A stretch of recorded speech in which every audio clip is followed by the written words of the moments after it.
الحمد لله نحمده ونستعينه ونستغفره ونؤمن به ونتوكل عليه ونعوذ بالله من شرور أنفسنا ومن سيئات أعمالنا من يهد الله فلا مضل له ومن يضلله فلا هادي له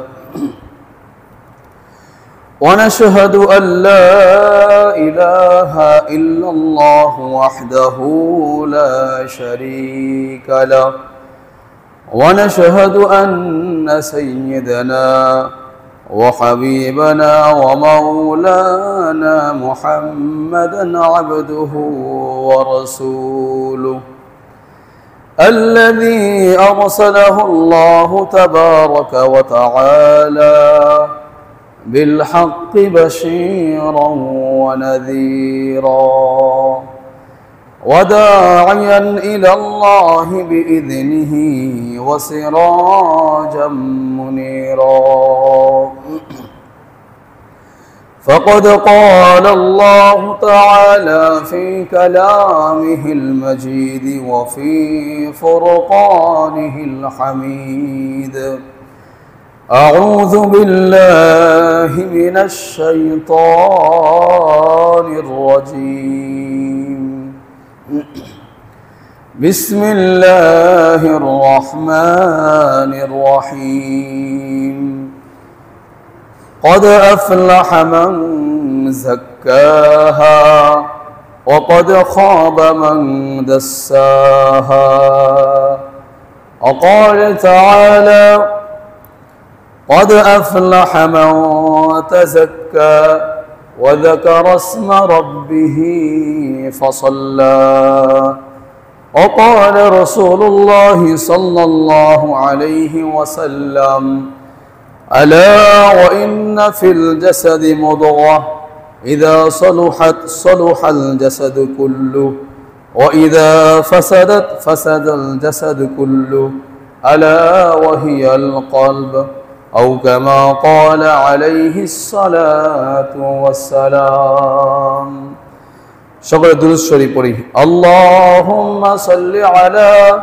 محمد وعلى آل محمد كما صليت على إبراهيم وعلى آل إبراهيم إنك حميد مجيد اللهم بارك على محمد وعلى آل محمد كما باركت على إبراهيم وعلى آل إبراهيم إنك حميد مجيد قالوا سبحانك لا علم لنا إلا ما علمتنا إنك أنت العليم الحكيم صدق الله العلي العظيم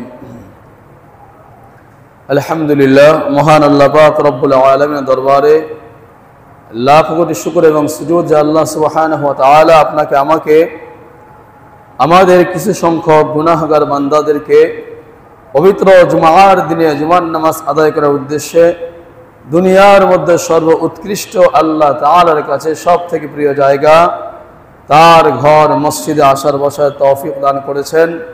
এই জন্য রব্বে কারিমের দরবারে অন্তরের অন্তঃস্থল থেকে কালিমাতে শুকর আদায় করে আলহামদুলিল্লাহ। সম্মানিত হাজিরিন, আল্লাহ পাক রব্বুল আলামিনের দরবারে আরও শুকরিয়া আদায় করে এই জন্য যে মহান রব্বে কারিম আপনাকে আমাকে সুস্থতার মতো মহা নিয়ামত দান করেছেন এবং আল্লাহ পাক রব্বুল আলামিন আপনাকে আমাকে নেক আমল করার মতো তৌফিক সুযোগ করে দিয়েছেন এবং আজকের জুমার দিনে আল্লাহ তাআলার ডাকে সাড়া দিয়ে এলাকার সব মানুষ থেকে আল্লাহ তাআলা আপনাকে আমাকে আমাদেরকে সর্বাগ্যে আল্লাহর ডাকে সাড়া দিয়ে মসজিদে আসার তৌফিক দান করেছেন। এই জন্য রব্বে কারিমের দরবারে আবারও শুকরিয়া আদায় করি, আলহামদুলিল্লাহ। সম্মানিত হাজিরিন, আজকে আমি যে আয়াতটি তেলাওয়াত করেছি এই আয়াতের ভিত্তিতে আলোচনা করব। অত্যন্ত গুরুত্বপূর্ণ আলোচনা, যে আলোচনাটি আমাদের সকলের শোনা, জানা এবং এর উপর আমল করা প্রয়োজন। অত্যন্ত গুরুত্বপূর্ণ আলোচনা। এই আলোচনা জানার পরে যদি আমরা আমল না করতে পারি তাহলে সত্যিকার অর্থে আমরা মানুষ হতে পারবো না এবং মুমিন হতে পারবো না, এমনকি আমাদের জান্নাত বরবাদ হয়ে আমাদের ঠিকানা জাহান্নাম হয়ে যাবে। সেজন্যে আজকের আলোচনাটা অত্যন্ত গুরুত্বপূর্ণ। আল্লাহ তাআলা যেন আমাকে সুন্দরভাবে উপস্থাপন করে তৌফিক দান করেন এবং আপনাদেরকেও ভালো করে বুঝে আমাদের সবাইকে এর উপর আল্লাহ তাআলা যেন আমল করে তৌফিক দান করেন। সেই জন্য সর্বপ্রথমে রব্বে কারিমের দরবারে সেই তৌফিক চেয়ে নিচ্ছি। সকলে বলেন আমিন। সম্মানিত হাজিরিন, আল্লাহ পাক রব্বুল আলামিন সূরাতুশ শামসের আয়াতের মধ্যে দুইটা আয়াত আমি আপনাদের সামনে তেলাওয়াত করেছি। আল্লাহ তাআলা বলেন, قد أفلح من تزكى وقد خاب من دساها قد أفلح من زكاها وقد خاب من دساها। আল্লাহ তাআলা বলেন, ওই ব্যক্তি সফল কাম হয়ে গিয়েছে যে ব্যক্তি তার আত্মাকে পরিশুদ্ধ করেছে। বলেন সুবহানাল্লাহ।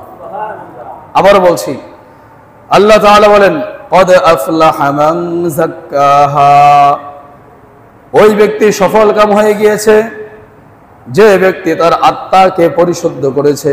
কি করেছে?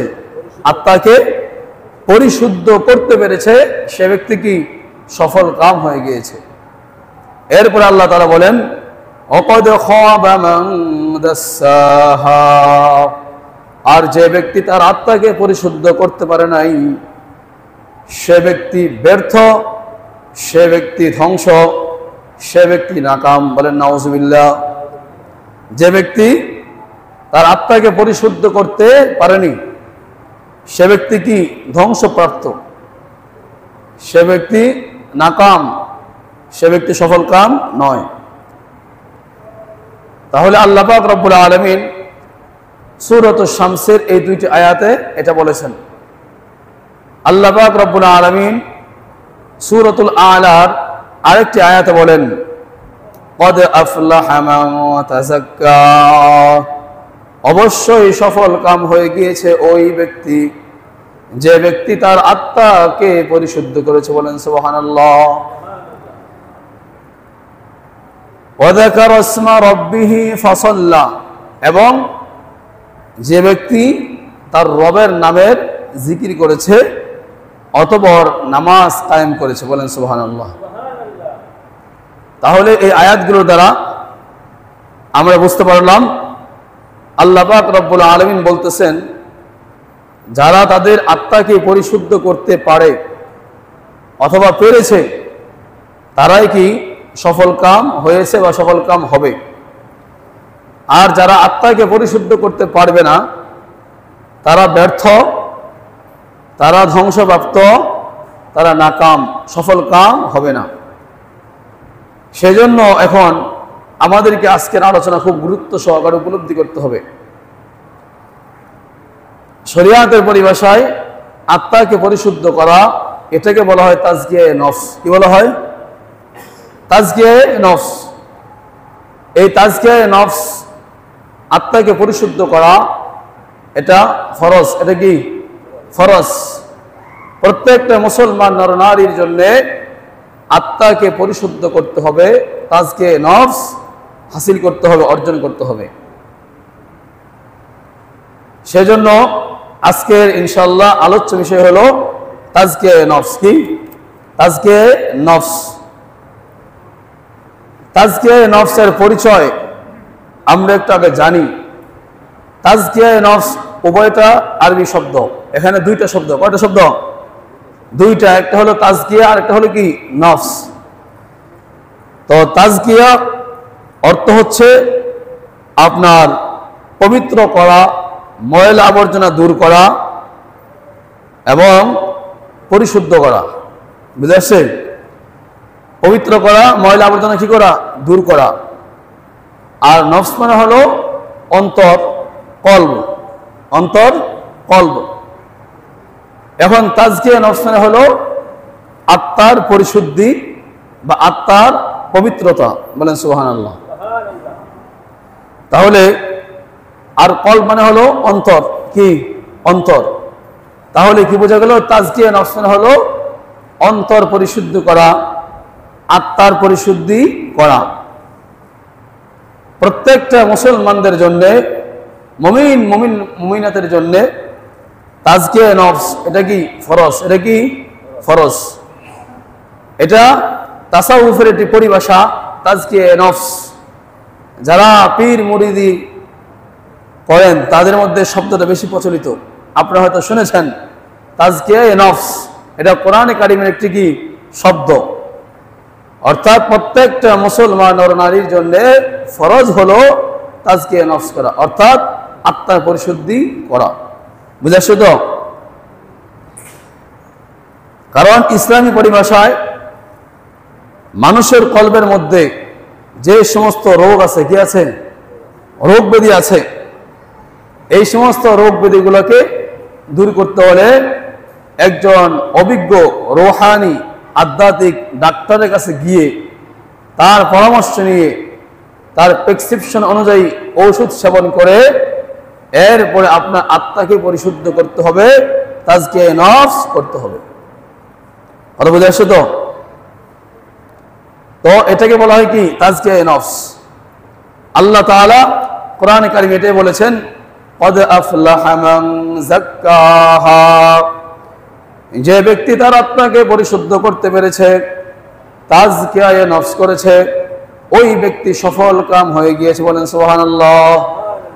ওয়াকদ খাবা মান দাসসাহা, আর যে ব্যক্তি তার আত্মাকে পরিশুদ্ধ করতে পারে নাই, তাজকিয়া নফস করতে পারে নাই, ওই ব্যক্তি ব্যর্থ, ওই ব্যক্তি নাকাম, ওই ব্যক্তি ধ্বংসপ্রাপ্ত, বলেন নাউজুবিল্লাহ। বুঝে আসে? সেজন্য তাজকিয়া নফস হলো মানুষের অন্তরের মধ্যে, কলবের ভিতরে যেই সমস্ত রোগ ব্যাধিগুলো আছে, বাতিনি রোগ, কি রোগ? বাতিনি গোপনীয় যে রোগগুলো আছে, এই রোগগুলাকে দূর করে আত্মাকে পরিশুদ্ধ করা, এটার নাম হচ্ছে কি তাজকিয়া নফস। এখন আমাদের প্রত্যেকের দিলের ভিতরে, কলবের মধ্যে বাতিনি রোগ আছে না নাই? যারা বলেন আছে না নাই? বাতিনি রোগ আছে, সামনে বুঝবেন। এই বাতিনি রোগগুলোকে অবশ্যই দূর করতেই হবে। এখন আসেন, রোগ কয় প্রকার? রোগ কয় প্রকার? রোগ হচ্ছে দুই প্রকার। কত প্রকার? দুই প্রকার। একটা হলো আপনার জিসমানি শারীরিক রোগ, আরেকটা হলো আপনার আত্মিক বা কলবের রোগ, আত্মার রোগ। ঠিক আছে? এই হলো রোগ দুই প্রকার। এখন এই দুই প্রকার রোগ আমাদের কি করতে হবে? এই দুই প্রকার রোগ থেকে আমাদেরকে সুস্থ হইতে হবে। আমরা দুনিয়ার যারা আছি, আমরা শারীরিক রোগটা খুব ভালো বুঝি, এবং শারীরিক রোগ হলে পরে আমরা সুস্থ হওয়ার জন্য পাগল হয়ে যাই। ঠিক নেবে? ঠিক। শারীরিক রোগগুলো কি কি আপনাদের বোঝার জন্য বলতেছি, তাহলে বুঝতে পারবেন আলোচনা। দেখেন, জ্বর, মাথা ব্যথা, সর্দি কাশি, পেট ব্যথা, ক্যান্সার, এরপরে আপনার লিভারের সমস্যা, কিডনি সমস্যা, এই ধরনের যত রোগ ব্যাধি আছে, এগুলো হলো শারীরিক রোগ। কথা বলেন ঠিক নেবে? ঠিক। কথা বুঝতেছেন তো? এগুলো হচ্ছে শারীরিক রোগ। এবার আপনারা বলেন, আমাদের যদি এই সমস্ত রোগ হয়, জ্বর হয়, ঠান্ডা হয়, মাথা ব্যথা হয়, কাশি হয়, এরপরে আপনার ক্যান্সার হয়, লিভারের সমস্যা হয়, কিডনি সমস্যা হয়, হ্যাঁ, এই সমস্ত রোগ ব্যাধিতে যখন আমরা আক্রান্ত হই, তখন আমরা কি করি? ওষুধ সেবন করি। কিসের মাধ্যমে? ডাক্তারের পরামর্শ ক্রমে। প্রেসক্রিপশনের মাধ্যমে। কথা বলেন ঠিক না ঠিক? কথা বুঝতেছেন? আমাদের শারীরিক রোগ হলে পরে আমরা কি করি? চিকিৎসা গ্রহণ করি। আর চিকিৎসা কিভাবে গ্রহণ করি? একজন অভিজ্ঞ ডিগ্রিধারী ডাক্তার যারা আছেন তাদের শরণাপন্ন হয়ে তাদের ট্রিটমেন্ট গ্রহণ করে তাদের প্রেসক্রিপশন অনুযায়ী আমরা ঔষধ সেবন করি, ঔষধ খাই। কথা বলেন ঠিক না ঠিক? যদি আমরা এই অভিজ্ঞ ডাক্তারদের পরামর্শের ভিত্তিতে ঔষধ সেবন করি, তাদের প্রেসক্রিপশন অনুযায়ী চলি, তাহলে আশা করা যায় এই রোগ ভালো হইতে পারে, ঠিক না? আর যদি নিজে পণ্ডিতি করে ডাক্তারের কাছে না গিয়ে এই রোগ নিয়ে বসে থাকে, তাহলে আপনারা যারা জ্ঞানবান আছেন বুঝে উত্তর দিবেন, আবেগে নয়। কেউ যদি তার শরীরে এই সমস্ত রোগ ব্যাধি হওয়ার পরে ডাক্তারের শরণাপন্ন না হয় এবং ডাক্তারের ঔষধ সেবন না করে, এই রোগী ভালো হবে না মৃত্যুর দিকে ধাবিত হবে? কথা বলেন, কোন দিকে ধাবিত হবে? মৃত্যুর দিকে ধাবিত হবে। এই রোগী ভালো হবে না, ঠিক না? আবার এই রোগী যদি ডাক্তারের পরামর্শ না নিয়ে নিজেই পণ্ডিতি করে বেশি বুঝে নিজেই ওষুধ সেবন করার চেষ্টা করে, বিভিন্ন ফার্মেসি থেকে বিভিন্ন জায়গা থেকে নিজে নিজে কি করলো, বিভিন্ন ওষুধ নিয়ে আসলো, তাহলে আপনি আমাকে বলেন তো এই রোগী কি ভালো হবে না এফেক্ট হয়ে মারা যাবে? কথা বলে না, এফেক্ট হয়ে কি হবে? মারা যাবে। তার মানে কি বুঝলেন? তার মানে আমরা বুঝতে পারলাম যে জিসমানি শারীরিক রোগ, জ্বর, ঠান্ডা, কাশি, মাথা ব্যথা, ক্যান্সার, কিডনি রোগ, লিভারের রোগ, এই সমস্ত যত শারীরিক রোগ রয়েছে, এই সব শারীরিক রোগ থেকে ভালো হতে হলে একজন অভিজ্ঞ ডাক্তারের কাছে যাওয়া লাগবে। ওই ডাক্তারের কাছে যাওয়ার পরে ডাক্তারের যে প্রেসক্রিপশন দিবে এবং যে ঔষধ দিবে, ডাক্তারের অভিজ্ঞ ডাক্তারের পরামর্শক্রমে প্রেসক্রিপশন অনুযায়ী সেই ঔষধ সেবন করলে এই রোগী ভালো হওয়ার সম্ভাবনা আছে। কথা বলেন ঠিক না ঠিক? আর যদি এর বাহিরে চলে, রোগী ভালো হওয়ার কোনো সম্ভাবনা নাই, বরং রোগী ধ্বংস হওয়ারই কি সম্ভাবনা রয়েছে, ঠিক না? এই হলো শারীরিক রোগ। ঠিক তদ্রূপ মানুষের অন্তরের ভিতরে, কলবের মধ্যে বাতিনি রোগ রয়েছে, মারাত্মক মারাত্মক বাতিনি রোগ রয়েছে, যে রোগগুলোর কারণে আপনার ঈমান নষ্ট হবে, আমল নষ্ট হবে, আপনার সমস্ত ইবাদত বন্দেগী নষ্ট হয়ে যাবে, আল্লাহর দরবারে কবুল হবে না, আপনি আপনার ঠিকানা জাহান্নামকে বানিয়ে নেবেন। বলেন নাউজুবিল্লাহ, জোরে বলেন নাউজুবিল্লাহ। এবার রাসূল করিম সাল্লাল্লাহু আলাইহি ওয়াসাল্লামের হাদিসটা আপনাদেরকে শোনাই। আল্লাহ রাসূল বলেন, আলা ওয়া ইন্না ফিল জাসাদি মুদগা, শোনো শোনো আমার উম্মতেরা, তোমাদের শরীরের ভিতরে একটা গোশতের টুকরা রয়েছে, ইযা সলুহাত সলুহাল জাসাদু কুল্লু, ওই গোশতের টুকরাটা যদি পরিশুদ্ধ হয়ে যায়, সুস্থ হয়ে যায়, তাহলে তোমাদের গোটা শরীর সুস্থ হয়ে যাবে। বলেন সুবহানাল্লাহ। এবার রাসূল বলেন, ওয়া ইযা ফাসাদাত ফাসাদাল জাসাদু কুল্লু, আর তোমাদের দেহের মধ্যে যে গোশতপিণ্ড রয়েছে, এই গোশতপিণ্ড যদি নষ্ট হয়ে যায়, নোংরা হয়ে যায়, ময়লা আবর্জনা হয়ে যায়, তাহলে তোমাদের গোটা শরীর ভিতর এবং বাহির সবগুলাই নষ্ট হয়ে যাবে। নাউযুবিল্লাহ। এবার রাসূল বলেন, সেটা কি? আলা ওয়াহিয়াল কলব, সেটা হলো তোমাদের অন্তর। বলেন সুবহানাল্লাহ, যারা বলেন সুবহানাল্লাহ। রাসূল সাল্লাল্লাহু আলাইহি ওয়াসাল্লাম কত সুন্দর উদাহরণটা দিয়েছেন, আপনারা খেয়াল করেন। আল্লাহ রাসূল বলেন, হে আমার উম্মতরা শোনো, আলা ওয়া ইন্না ফিল জাসাদি মুদগা, তোমাদের দেহের ভিতরে একটা গোশতের টুকরা আছে, গোশতপিণ্ড আছে, ইযা সলুহাত সলুহাল জাসাদু কুল্লু, ওই গোশতপিণ্ড, ওই গোশতের টুকরা যদি সুস্থ হয়ে যায়, সঠিক হয়ে যায়, তাহলে তোমার গোটা শরীরটাই সুস্থ হয়ে যাবে। বলেন সুবহানাল্লাহ। আর ওয়া ইযা ফাসাদাত ফাসাদাল জাসাদু কুল্লু, আর ওই গোশতের পিণ্ডটা, ওই গোশতের টুকরা যদি নষ্ট হয়ে যায়, ফাসাদ হয়ে যায়, তাহলে তোমার শরীরের ভিতর এবং বাহির সম্পূর্ণটা কি হয়ে যাবে? নষ্ট হয়ে যাবে। এবার রাসূল বলেন, জানো সেই গোস্ত পিণ্ড, সেই গোস্তের টুকরার নাম কি? আলা ওহিয়াল কলব, সেটা হলো তোমাদের অন্তর কলব। বলেন সুবহানাল্লাহ, যারা বলেন সুবহানাল্লাহ। এই হাদিসের দ্বারা কি বুঝলেন? এই হাদিসের দ্বারা রাসূল কারীম সাল্লাল্লাহু আলাইহি ওয়াসাল্লাম বলতেছেন, ও আমার উম্মতেরা, তোমাদের ভিতরে আল্লাহ তাআলা যেই কলব দিয়েছেন, অন্তর দিয়েছেন, এই অন্তরকে সুস্থ আর পরিশুদ্ধ করা লাগবে। যদি তোমার ভিতরে অন্তর শুদ্ধ হয়, পরিশুদ্ধ হয়, তাহলে তুমি সত্যিকার অর্থে মুসলমান হইতে পারবা, মুমিন হইতে পারবা। তোমার জন্য জান্নাত, তুমি সফলকাম মুমিন মুসলমান। আর যদি তোমার দিলের ভিতরে যে কলব, যে অন্তর রয়েছে, এটাকে যদি পরিশুদ্ধ করতে না পারো, তাহলে তোমার ঈমান আমল কোনো কিছুই কাজে আসবে না, বরং তুমি ধ্বংস হয়ে জাহান্নামে যাবে। বলেন নাউযুবিল্লাহ, যারা বলেন নাউযুবিল্লাহ। তাহলে এবার আসেন আমাদের বাতিনি কলবি রোগ, কি রোগ? তাহলে বুঝলাম এই কলব যেটা আছে, অন্তর, এটার মধ্যেই বাতিনি রোগগুলো কি হয়? এখানে আপনার সংক্রমিত হয়। এটাকে পেয়ে বসে সমস্ত বাতিনি রোগ থেকে অন্তরকে পরিশুদ্ধ করতে হবে, সুস্থ করতে হবে। আর বুঝে আসছে তো? এখন আসেন এই বাতিনি রোগগুলা কি, যেই রোগগুলা অন্তরকে ধ্বংস করে দেয়, নষ্ট করে দেয়।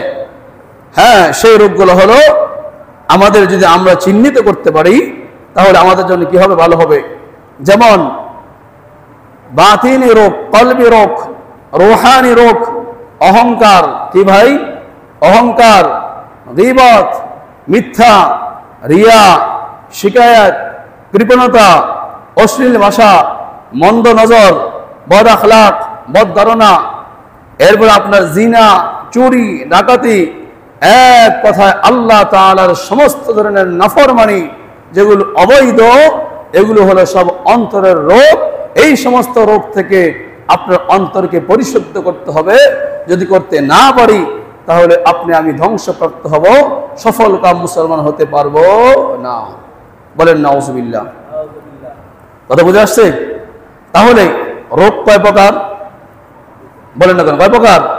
দুই প্রকার। একটা হলো জিসমানি, শারীরিক রোগ, আর একটা হলো কলবি, অন্তরের রোগ। বুঝে আসছে তো? এবার আপনারা একটা উত্তর দিয়েছিলেন, এবার আপনাদেরকে জিজ্ঞাসা করি, যদি শারীরিক রোগ হয়, ক্যান্সারে আক্রান্ত হয়, জ্বরে আক্রান্ত হয়, তারপর আপনার লিভারের সমস্যা হয়, কিডনিতে সমস্যা হয়, তাহলে এই রোগীর কি করতে হবে? বলেন না কেন? কি করতে হবে? ভালো করে আলোচনা বোঝেন। এই রোগীর চিকিৎসা করতে হবে, নিজে নিজে করলে হবে না অভিজ্ঞ ডাক্তারের কাছে যেতে হবে? অভিজ্ঞ ডাক্তার, ডিগ্রিধারী যারা আছে তাদের কাছে যেতে হবে। তাদের পরামর্শক্রমে, তাদের প্রেসক্রিপশন অনুযায়ী ওষুধ সেবন করলে এই রোগ ভালো হবে। ঠিক না? ঠিক তদ্রূপ আধ্যাত্মিক, আপনার দিলের ভিতরে, অন্তরের মধ্যে যে রোগ রয়েছে, এই রোগ থেকে যদি আপনার অন্তরকে পরিশুদ্ধ করতে হয়, ভালো করতে হয়, তাহলে আপনি যেমন দুনিয়াতে জিসমানি রোগের কারণে মাতব্বরি করে আর পর্দারি করে নিজে ওষুধ খাইলে হয় না, ডাক্তারের পরামর্শ নিয়ে ওষুধ খাইতে হয়। ঠিক আপনার অন্তরের রোগকে ভালো করতে হলে একজন আল্লাহওয়ালা বুজুর্গ, যে ব্যক্তি তাকওয়া, পরহেজগার, মুত্তাকি, ওলিয়া, উলিয়া, পীর, মাশায়েখ, বুজুর্গ, হক্কান, উলামায়ে কেরাম, যাদের দিলের ভিতরে পরিশুদ্ধতা রয়েছে, তাকওয়া রয়েছে, তাদের কাছে গিয়ে, তাদের শরণাপন্ন হয়ে, তাদের পরামর্শক্রমে আপনি যখন চিকিৎসা গ্রহণ করবেন, ওষুধ সেবন করবেন, আস্তে আস্তে আপনার দিল থেকে এই সমস্ত রোগগুলো দূর হয়ে যাবে। আপনার দিলটা পরিশুদ্ধ, সুস্থ আত্মা হয়ে যাবে। বলেন সুবহানাল্লাহ। সুস্থ আত্মা হয়ে যাবে। এবার এক কথায় বলে, এটাকে বলে পীর মুরিদি। কি বলে? কথা বলে, এটাকে বলে পীর মুরিদি। মানে কি? একজন হক্কানি, রব্বানি পীর, মাশায়েখ, বুজুর্গ, ওলিয়া, আউলিয়া, উলামায়ে কেরামদের কাজ হলো একজন ব্যক্তি যার ভিতরের অন্তরের রোগ রয়েছে, যার মধ্যে পরিশুদ্ধতা নাই, ওই ব্যক্তি যখন তার কাছে যাবে, কোরআন এবং সুন্নাহ মোতাবেক, আল্লাহর হুকুম, রাসূলের তরিকা মোতাবেক ওই ব্যক্তিকে এই পথ নির্দেশনা দিবে, এই কাজ করো, ওই কাজ ছাড়ো, এই কাজ করে আল্লাহকে পাবে, ওই কাজ করলে রসুলকে পাবে, এই কাজ করলে জাহান্নামে যাবে, এই কাজ করলে এই গুনাহ হবে, এই সমস্ত পদ বাতলে দেওয়া এবং আল্লাহর জিকির বাতলে দেওয়া, যার মাধ্যমে ওই ব্যক্তি সেই ওষুধ গ্রহণ করার পরে, আমল করার পরে, সবক আদায় করার পরে ওই ব্যক্তির দিলের ভিতরে যে সমস্ত রোগ রয়েছে, হিংসা, ফাসাদ, গীবত, শিকায়াত, মিথ্যা, তোহমত, চুরি, জিনা, বাটপাড়ি, এই সবগুলো আস্তে আস্তে ছেড়ে দিবে। ওই ব্যক্তিটি সোনায় পরিণত হবে, মুত্তাকি হবে। তার আত্মা যখন পরিশুদ্ধ হয়ে যাবে তখন ওই ব্যক্তি সফল কাম মুমিনের অন্তর্ভুক্ত হয়ে যাবে। বলেন সুবহানাল্লাহ, যারা বলেন সুবহানাল্লাহ। এই জন্য আল্লাহ তাআলা কোরআনে কারীমে বলেন, ইয়া আইয়ুহাল্লাযীনা আমানুত্তাকুল্লাহা ওয়া কুনু মা'আস সাদিকিন। হে ঈমানদাররা, তোমরা আল্লাহকে ভয় করো এবং নেককার সালিহিন বান্দা বান্দীদের সঙ্গী হয়ে যাও। কাদের সঙ্গী? নেককার সালিহিন বান্দা বান্দীদের সঙ্গী হয়ে যাও। বদকার, খারাপ, নাফরমান, বেঈমান, মুনাফিক এই সমস্ত লোকদের অন্তর্ভুক্ত হয়ে না। আমানুত্তাকুল্লাহা ওয়া কুনু মা'আস সাদিকিন। নেককার সালিহিন বান্দা বান্দী তাদের অন্তর্ভুক্ত হয়ে যাও। যদি তাদের অন্তর্ভুক্ত হইতে পারো তাহলে তুমি তাদের মতো পরিশুদ্ধওয়ালা, তাজকিয়া নফসওয়ালা একজন খাঁটি আল্লাহর বান্দা হইতে পারো। বলেন সুবহানাল্লাহ। তাহলে এটাই কি তাজকিয়া নফস? এটাই পীর মুরিদি, এটাই হলো কি আপনার পীর মুরিদি। এর বুঝছেন তো? অনেকের মধ্যে বিভ্রান্ত আছে। তো পীর মাশায়েখদের কাজ কি এটা বুঝছেন তো? এর বাইরে অন্য কোনো কাজ নাই। সন্তান দেওয়ার মালিক পীরে না, আপনার ভাগ্যের মালিক আপনার পীর না, আপনার চাকরি দেওয়ার মালিক আপনার পীর না, আপনার হায়াতের মালিক আপনার পীর নয়। পীর হলো সে যে আপনার তাজকিয়া নফস এর পথ বাতলাই দিবে, ওষুধ দিয়ে দিবে। আপনি ওষুধ সেবন করলে পরে আপনার রোগ দূর হবে, আপনি একজন খাঁটি মুসলমান হইতে পারবেন। বলেন সুবহানাল্লাহ। কথা বুঝে আসছে তো? আল্লাহ তাআলা আমাদেরকে বুঝার তৌফিক দান করেন, যারা বলেন আমিন। এখন প্রশ্ন হলো, রোগ দুই প্রকার, খেয়াল করেন। জিসমানি শারীরিক রোগ, আভ্যন্তরীণ বাতিনি অন্তরের রোগ। এখন আমরা যারা আছি, আমরা সকলে যখন জিসমানি শারীরিক রোগ হয়, এই রোগকে ভালো করার জন্য পাগল হয়ে যায়। ঠিক না ঠিক?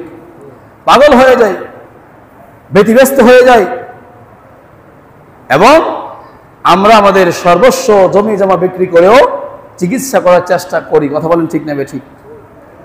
হ্যাঁ, জিসমানি রোগ হলে, শারীরিক রোগ হলে ডাক্তারের শরণাপন্ন হওয়া, ডাক্তারের কাছে যাওয়া, চিকিৎসা করা সুন্নত। কি জানেন? কি চিকিৎসা করা সুন্নত। চিকিৎসা করবেন, ওষুধ সেবন করবেন, এটা সুন্নত। হ্যাঁ, ওষুধই আপনাকে ভালো করবে তা নয়, ভালো করবেন কে? আল্লাহ। এই ভরসা রাখবেন, ওষুধ সেবন করবেন, এটা করা কি সুন্নত। কিন্তু যদি আপনার জিসমানি রোগ হওয়ার পরে, শারীরিক রোগ হওয়ার পরে আপনার রোগ ভালো না হয়, সর্বশেষ পরিণত হবে আপনার মৃত্যু। কি ঘটবে? আপনার মৃত্যু, এইটুক। কিন্তু বাতিনি রোগ যদি আপনার ভিতরে থাকে, আভ্যন্তরীণ আত্মিক রোগ যদি আপনার মধ্যে থাকে, আর আপনি তাজকিয়া নফস, আপনার আত্মাকে পরিশুদ্ধ করার চিন্তা করলেন না, কোনো বুজুর্গ আল্লাহওয়ালার কাছে গেলেন না, আলেমদের পরামর্শে চললেন না, আপনার তাজকিয়া নফস আপনি করলেন না, তাহলে এটার সর্বশেষ পরিণতি হবে আপনার জাহান্নাম। কি হবে? জাহান্নাম। এবার বলেন তো, শারীরিক রোগ থেকে আত্মিক রোগের চিকিৎসা করা জরুরি না কম জরুরি? বেশি জরুরি। কি জরুরি? বেশি জরুরি। কিন্তু আমরা কতজন মানুষ আজ পর্যন্ত আমাদের ভিতরে যে সমস্ত রোগগুলো আছে, আত্মিক কলবের রোগ, এই রোগকে আমরা কি করেছি? পরিশুদ্ধ করেছি? করি নাই। জানিও না বিষয়টা, জানিও না বিষয়টা, তাই না? বিষয়টা আমরা কি জানিও না। সেই জন্য আপনার কলবি রোগ, বাতিনি রোগ, আভ্যন্তরীণ রোগ, অন্তরের রোগ, এটাকে পরিশুদ্ধ করতে হবে, এটাকে আপনার সুস্থ করতে হবে। আল্লাহ তাআলা বলেন, ইল্লা মান আতাল্লাহা বিকলবিন সালিম। আল্লাহ পাক রব্বুল আলামিন বলেন, ও আমার বান্দা বান্দীরা, আমার কাছে যখন আসবে, খবরদার খবরদার, ইল্লা মান আতাল্লাহ বিকলবিন সালিম, শুদ্ধ সুস্থ পরিশুদ্ধ আত্মা নিয়ে আসবা। যদি রোগাক্রান্ত আপনার রোগাগ্রস্ত আত্মা নিয়ে আসো, এই আত্মা আল্লাহ তাআলা আমি গ্রহণ করি না। কি করি না? গ্রহণ করি না। আপনারা জানেন মৃত্যুর সময় আল্লাহু আকবার, একজন বৎকার মানুষ যখন মারা যায় তার রূহটাকে একটা নিকৃষ্ট, একটা ময়লাযুক্ত, দুর্গন্ধযুক্ত রুমালের মধ্যে পেঁচায় যখন আসমানের দিকে উঠতে থাকে, তখন এমন দুর্গন্ধ ছড়ায়, আসমান জমিনের সব জায়গায় দুর্গন্ধ ছড়িয়ে যায়। ফেরেশতারা নাক ছিটকায়, ওই রূহটাকে আসমান যখন উঠাবে, আসমানের দরজা খোলা হয় না, সমস্ত ফেরেশতারা দূর দূর করিয়ে তাড়িয়ে দেয়, নাকগুলো চিপ দিয়ে বন্ধ করে রাখে, দুর্গন্ধ সহ্য করতে পারে না। বলে এই খবিস, এই নিকৃষ্ট আত্মা কার? এই আত্মা আল্লাহর আসমানে উঠবে না, এখান থেকে নিয়ে যাও। আল্লাহ পাক রব্বুল আলামিনের হুকুমে ওই আত্মাকে আল্লাহ তাআলার আরশে এবং আসমান উঠানো হয় না, জমিনের নিচে একটা জায়গা আছে সিজ্জিন, ওই সিজ্জিনের মধ্যে ওই নাফরমানের আত্মাকে নিক্ষিপ্ত করা হয়। বলেন নাউজুবিল্লাহ, যারা বলেন নাউজুবিল্লাহ। তার মানে কি? তার মানে হলো আমাদের যে আত্মা বাতিনি রোগ, এই রোগকে যদি আমরা পরিশুদ্ধ করতে না পারি, যদি এই অবস্থায় মারা যায়, তাহলে সেই আত্মা আল্লাহ তাআলার কাছে গ্রহণযোগ্য হবে না, আল্লাহ তাআলা গ্রহণ করবেন না। শুদ্ধ পরিশুদ্ধ আত্মা ছাড়া আল্লাহ তাআলা ওই আত্মাকে কি করবেন না? গ্রহণ করবেন না। আর যে আত্মা শুদ্ধ হয়েছে, পরিশুদ্ধ হয়েছে, তাজকে নফস অর্জন করেছে, আল্লাহ তাআলার জন্য পরিশুদ্ধ করেছে, গুনাহ থেকে আত্মাকে মুক্ত করেছে, মৃত্যুর সময় সে আত্মার নাম হবে মুতমাইন্না। সামনে বলবো, আল্লাহ তাআলা ডাক দিবেন, ইয়া আইয়াতুহান নাফসুল মুতমাইন্না, হে পরিশুদ্ধ আত্মা, আজকে তোমার জন্য খুশখবরি, সুসংবাদ। ইরজিই ইলা রাব্বিকি রাদিয়াতাম মারদিয়া, তুমি আসো, আসো, তোমার জন্য আমি অপেক্ষায় আছি। বলেন সুবহানাল্লাহ, আর যারা বলেন সুবহানাল্লাহ। ইরজিই ইলা রাব্বিকি, তুমি ফিরে আসো দুনিয়ার বাড়ি থেকে তোমার রবের কাছে। বলেন সুবহানাল্লাহ। রাদিয়াতাম মারদিয়া, এমন অবস্থায় আজকে তুমি যে অবস্থায় আমার কাছে আসতেছো, আমি আল্লাহ তোমার আত্মার প্রতি সন্তুষ্ট। বলেন সুবহানাল্লাহ। তোমার প্রতি আমি আল্লাহ সন্তুষ্ট। রাদিয়াতাম মারদিয়া, এবং তুমিও যেভাবে আত্মাকে পরিশুদ্ধ করেছো, তোমার আত্মাও আজকে আমার প্রতি খুশি, সন্তুষ্ট। বলেন সুবহানাল্লাহ। ফাদখুলি ফি ইবাদি, আমার নেককার বান্দাদের সাথে হয়ে যাও। ওয়াদখুলি জান্নাতি, সরাসরি আমার জান্নাতে চলে যাও। বলেন সুবহানাল্লাহ। এই হলো পরিশুদ্ধ আত্মার অবস্থা হবে। সেই জন্য আমাদের রোগ দুইটা, জিসমানি শারীরিক রোগ, আরেকটা হলো আভ্যন্তরীণ বাতিনি কলবের রোগ। শারীরিক রোগের চিকিৎসা করা সুন্নাত, শারীরিক রোগের চিকিৎসা যদি ব্যর্থ হয় সর্বশেষ পরিণতি হলো মৃত্যু। আর আভ্যন্তরীণ রোগের চিকিৎসা করা হলো ফরজ। যদি আমরা তাজকিয়ে নফস না করি, আত্মশুদ্ধি না করি, আমাদের দিলের রোগগুলোকে দূর না করি, আপনার সর্বশেষ পরিণতি হবে জাহান্নাম। কি হবে? জাহান্নাম। সেই জন্য প্রত্যেকটা মুসলমান নর এবং নারী, প্রত্যেক মানুষের আমাদের আধ্যাত্মিক যে রোগগুলো রয়েছে সেগুলো দূর করে আমাদের আত্মাকে পরিশুদ্ধ করতে হবে, তাজকিয়ে নফস করতে হবে। এটাই আল্লাহ তাআলা বলেছেন, কদ আফলাহা মান যাক্কাহা, যারা তাদের আত্মাকে পরিশুদ্ধ করেছে তারাই হলো সফলকাম মুসলমান। ওয়াকাদ খাবা মান দাসসাহা, আর যারা তাদের আত্মাকে পরিশুদ্ধ করতে পারে নাই তারা হলো ধ্বংসপ্রাপ্ত, নাকাম, ব্যর্থ। তারা কি? ব্যর্থ। সেই জন্য আমাদের কি আত্মাকে পরিশুদ্ধ করতে হবে। এখন প্রশ্ন হলো, অনেকে সুযোগ পাবে, তাহলে তো নামাজ পড়া লাগবে না, শুধু আত্মা পরিশুদ্ধ হলে হয়, তাই না? ঠিক নেই না? এর উত্তর হলো, আপনার বাহ্যিক আপনার পরিষ্কার হলে পরে আত্মা পরিশুদ্ধ হবে। বাহ্যিক পরিষ্কার না করে কোনোদিন আত্মা পরিশুদ্ধ হতে পারে না। বাহ্যিক আপনার নামাজ পড়তে হবে, রোজা রাখতে হবে, আল্লাহ তাআলার নাফরমানি ছাড়তে হবে, অন্য অন্য সমস্ত ইবাদত বন্দি করতে হবে। এরপরে আপনার ভিতরে যে সমস্ত খাবায়েস রোগগুলো আছে সেগুলোকে দূর করতে হবে।